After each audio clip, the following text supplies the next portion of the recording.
ಇವತ್ತು ನಾವು ಒಂದು ಹಳೆಯ ಗುಹಾಂತರ ದೇವಾಲಯಕ್ಕೆ ಬಂದಿದ್ದೇವೆ. ಕಲ್ಲು ಗಣಪತಿ ಅಂತ ಹೆಸರು ನೀವು ಕೇಳಿರ್ಬೋದು.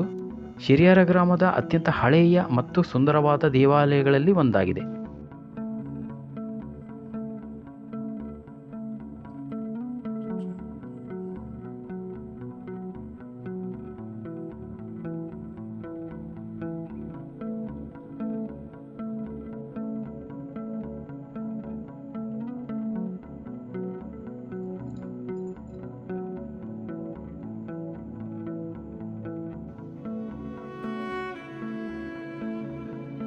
ದೇವಾಲಯವು ಒಂದು ಬಂಡೆಯ ಗುಹೆಯೊಳಗೆ ನೆಲೆಗೊಂಡಿದೆ.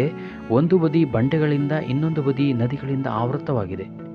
ಗುಹೆಯೊಳಗೆ ಸಣ್ಣ ದೇವಾಲಯವನ್ನು ಬಂಡೆಗಳಿಂದ ನಿರ್ಮಿಸಲಾಗಿದೆ. ಇಡೀ ಪ್ರದೇಶ ಚಿಕ್ಕ ಹಚ್ಚ ಹಸಿರಿನ ಕಾಡು ಮತ್ತು ಭತ್ತದ ಗದ್ದೆಗಳಿಂದ ಆವೃತವಾಗಿದೆ.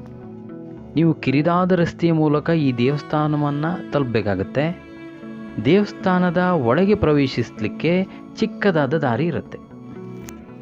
ಈ ದೇವಾಲಯದ ಚಟುವಟಿಕೆಯನ್ನು ನಿರ್ವಹಿಸುವ ದಿ ತಿಮ್ಮಪ್ಪ ಅಡಿಗ ಅವರ ಕುಟುಂಬದಿಂದ ಬಹಳ ಅದ್ಭುತವಾಗಿ ಸಂರಕ್ಷಿಸಲ್ಪಟ್ಟಿದೆ.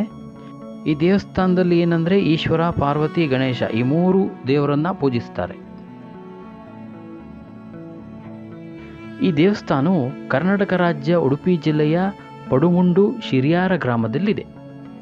ಇಲ್ಲಿ ವಿಶೇಷ ಪೂಜೆ ಏನಪ್ಪ ಅಂತಂದರೆ ಇಲ್ಲಿ ತುಲಾಭಾರ ಆಚರಣೆ ರೂಪದಲ್ಲಿ ಪೂಜಿಸಲಾಗ್ತಿದೆ. ಈ ರೀತಿ ಪೂಜಿಸುವುದರಿಂದ ಗಣಪತಿ ಒಲಿಯುತ್ತಾನೆಂದು ಪ್ರತೀತಿ. ಮತ್ತು ಈ ಗಣಪತಿ ಅತ್ಯಂತ ಪವರ್ಫುಲ್ ದೇವರಾಗಿದ್ದಾನೆ ಮತ್ತು ಮೋಕ್ಷಕಾರಕನಾಗಿದ್ದಾನೆ.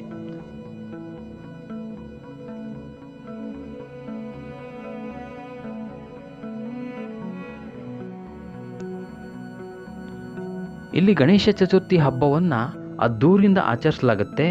ಇಲ್ಲಿನ ಇನ್ನೊಂದು ವಿಶೇಷ ಏನಂದರೆ ಆ ದಿನ ಪ್ರಸಾದವು ಹಾಲು, ತುಪ್ಪ, ಸಕ್ಕರೆ, ಬೇಳೆ, ಜೇನುತುಪ್ಪ ಇದೆಲ್ಲವನ್ನು ಒಳಗೊಂಡಿರುತ್ತೆ. ಇದೆಲ್ಲವನ್ನು ಭಗವಂತನಿಗೆ ಸಮರ್ಪಣೆ ಮಾಡಲಾಗುತ್ತೆ. ನೀವೆಲ್ಲರೂ ಆ ದೇವರ ಆಶೀರ್ವಾದ ಪಡಿಬೇಕಂದ್ರೆ ನೀವು ಈ ದೇವಸ್ಥಾನಕ್ಕೆ ಭೇಟಿ ನೀಡಲೇಬೇಕು. ದೇವರು ನಿಮಗೆ ಎಲ್ಲರಿಗೂ ಒಳ್ಳೇದು ಮಾಡಲಿ. ಒಂದು ಚಿಕ್ಕದಾದ ದೇವಸ್ಥಾನದ ಬಗ್ಗೆ ಒಂದು ಚೊಕ್ಕವಾಗಿ ನಾನು ಇದರ ಬಗ್ಗೆ ವಿವರಣೆಯನ್ನು ಕೊಟ್ಟಿದ್ದೇನೆ. ಧನ್ಯವಾದಗಳು ವೀಕ್ಷಕರೇ.